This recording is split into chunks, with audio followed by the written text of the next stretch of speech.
Praise the Lord. ஆண்டவராகிய இயேசு கிறிஸ்துவின் இனிய நாமத்தில் உங்களை நான் வாழ்த்துகிறேன், வரவேற்றுக் கொள்கிறேன். கர்த்தாவே சொல்லும் அடியேன் கேட்கிறேன் என்ற நிகழ்ச்சியின் மூலமாக கர்த்தருடைய வார்த்தையை பகிர்ந்து கொடுப்பதிலே நான் மிக்க மகிழ்ச்சி அடைகிறேன். இன்றைக்கு கர்த்தருடைய வார்த்தை என்னவென்றால், ஏசாயா தீர்க்கதரிசன புஸ்தகம் 31 அதிகாரம் 5 வசனம். Today's scripture taken from Isaiah chapter 31 verse 5. பறந்து காக்கிற பட்சிகளைப் போல சேனைகளின் கர்த்தர் எருசலேமின் மேல் ஆதரவாய் இருப்பார்.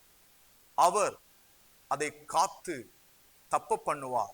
அவர் கடந்து வந்து அதை விடுவிப்பார் என்று சொல்லப்படுகிறது. ஆம் பிரியமானவர்களே, நம்முடைய தேவன் பாதுகாக்கிறவர், நம்முடைய தேவன் பராமரிக்கிறவர், நம்முடைய தேவன் விடுவிக்கிறவர், நம்மை தேவன் அரவணைக்கிற தேவனாய் இருக்கிறார்.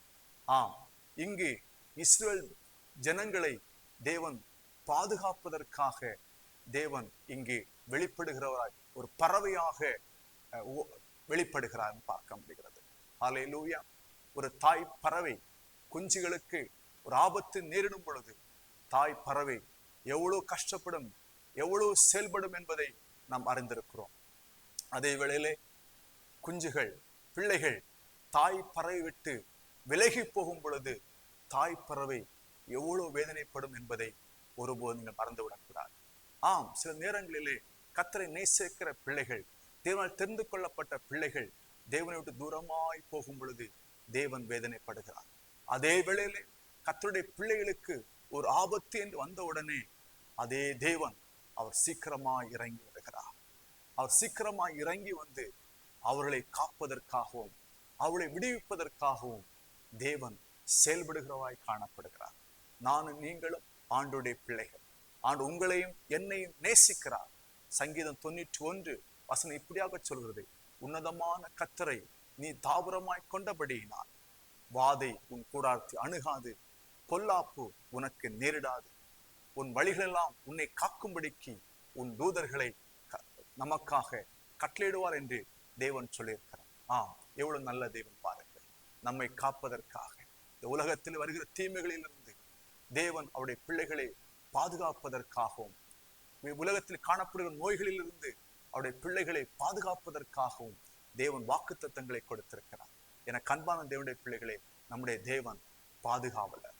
நம்முடைய தேவன் அவருடைய பிள்ளைகளை பாதுகாக்கிறவராக இருக்கிறார் என்பதை நீங்கள் ஒருபோதும் மறந்துவிடக்கூடாது. ஒரு சமயம் இயேசு சுவாமி ஹல்லேலூயா கடைசி ஜெபத்தை செய்யும் பொழுது இப்படியா ஜெபித்தார், பிதாவே, இந்த உலகத்திலே உம்மால் தெரிந்து கொள்ளப்பட்ட பிள்ளைகள் இங்கு இருக்கிறார்கள். அவர்களை இந்த உலகத்தின் தீமையிலிருந்து பாதுகாத்துக் கொள்ளும்படி நான் உம்மிடத்தில் வேண்டிக் கொள்கிறேன். ஆம் பிரிவார்களே, நம்முடைய தேவன் நம்மை இந்த உலகத்திலிருந்து, பொல்லாத தீங்கிலிருந்து, சத்துருவின் கிரியிலிருந்து விடுவிப்பதற்காக தேவன் நமக்கு உதவி செய்வதற்கு ஆயத்தமா இருக்கிறார். நாம் அவருடைய பிள்ளையாக வாழ்வும் பொழுது அவர் இந்த உலகத்திலிருந்து நம்மை பாதுகாத்து எப்பொழுதும் அவருடைய செட்டைக்குள்ளே மறைவிலே நம்மை வைத்து நம்மை பாதுகாப்பார். ஜெபிக்கலாமா? எங்களை அதிகமாய் நேசிக்கிற நல்ல ஆண்டவரே, நீர் எங்கள் தேவனாகிய கர்த்தர், எங்கள் மேல் இரக்கம் உள்ளவராய், எங்களை பாதுகாக்கிறவராய், எங்களை விடுவிக்கிறவராய் இன்றைக்கு எங்களோடு கூட இருப்பதற்காக உமக்கு ஸ்தோத்திரம். இஸ்ரவேல் ஜனங்கள் வழி மாறி போகும் பொழுது, ஆபத்திலே கிடக்கும் பொழுது நீர் அவள் விடுவிப்பதற்கு துரிதமாய் இறங்கி வந்தீர் சுவாமி. இந்த உலகத்திலே உம்மை நேசிக்கிற பிள்ளைகள் எத்தனையோ மக்கள் ஆபத்துகளிலே, போராட்டங்களிலே, நோய்களிலே கடந்து செல்கிறார்கள். ஆண்டவரே, உம்மை நோக்கி கூப்பிடுகிற யாவருக்கும் என் தேவன் ஆதரவாய் இருப்பீராக, அவளை விடுவிப்பீராக, அவர்களை காத்துக்கொள்ள வேண்டுமாக அடியேன் ஜெபிக்கிறேன் சுவாமி. நீர் எங்கள் தேவன், நீர் எங்கள் பாதுகாவலர் சுவாமி. உம்முடைய கரத்தில் எங்களை தாழ்த்தி அர்ப்பணிக்கிறேன் இயேசுவின் நாமத்தில் பிதாவே, ஆமென். God bless you.